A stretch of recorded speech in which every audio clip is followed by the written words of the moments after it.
आङो दा जिथु नुदों सोलिबाय थानाय राजनितिक बे सोलिबाय थानाय राजनितिकआवहाय नेताफ्रा गावसोरनि भबिसत बानायगासिनो दं 78 बोसोर दा गावसोरनि परिबर्तन खालामगासिनो दं। जोङो भटार्स पार्टिया भटारफोरनि समस्या समाधान खालामनायजों लोगोसे भटारफोरनि भबिसत बानायना होनो जों भटार्स पार्टी हिसाबै जों बिजाथि हिसाबै गसंदों आरो लोगोसे भटार्स पार्टिया भटार रायजोफोरनो न्यायनि अधिकार आरो स्वाधीनता होनायनि बेबस्थाखौ लादों आरो बिनि आरो नैथियाव भटारफोरनि जिथु जौरिमुरि आय बिनिफ्राय माहायाव 24,000 खरि गोलैयो।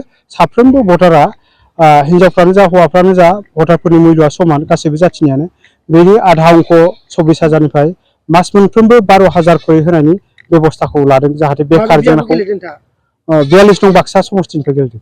नोंथांनि देरहासारनाया बेसेबां रोखा होनना बुंदों? आंनि देरहासारनायनि रोखाखौ आं दा बुंनो हाया, रायजोफोरनि सायावसो सोनारगोन।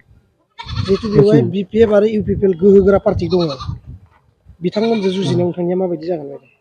आंनि जुजिनाया बिथांमोननि सायाव आंनि जुजिनाया, मानो होनबा बिथांमोना आसनि पार्टि आसनि माने चक्लेटसोना, बेजोंथ' रायजो राजाफ्रा समस्या समाधान जाया रायजो राजाफोरनि आरो भबिसत जाया।